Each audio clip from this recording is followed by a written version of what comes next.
एक बूढ़ी अम्मा चाय की दुकान के बाहर अकेली बैठी हुई थी।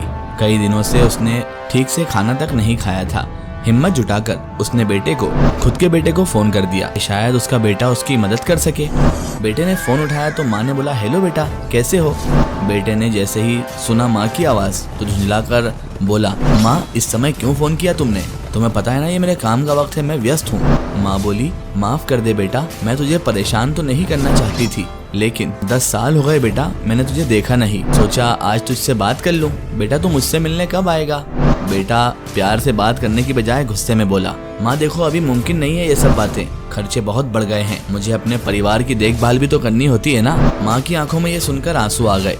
माँ बोली, चिंता मत कर बेटा, मैं ठीक हूँ, काश मेरे पास पैसे होते तो मैं तुझे भेज देती। बेटे ने पूछा, इस वक्त आप कहाँ हैं माँ? माँ ने तकलीफ छुपाते हुए कहा, मैं अपनी सहेलियों के साथ बैठी हूँ, तेरी याद आई इसलिए फोन किया। बेटा बोला, ठीक है, और इतना कहकर उसने फोन काट दिया। पास ही एक चाय बेचने वाला लड़का ये सारी बातें सुन रहा था। उसने उस बूढ़ी माँ से आकर पूछा, आपने अपने बेटे से झूठ क्यों बोला अम्मा?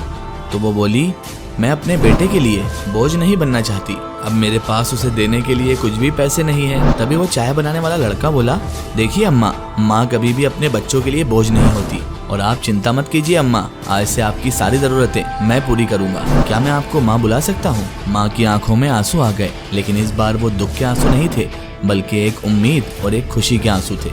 आप बताइए, उनका सगा बेटा सही था या फिर चाय वाला लड़का? कमेंट में जरूर बताएं।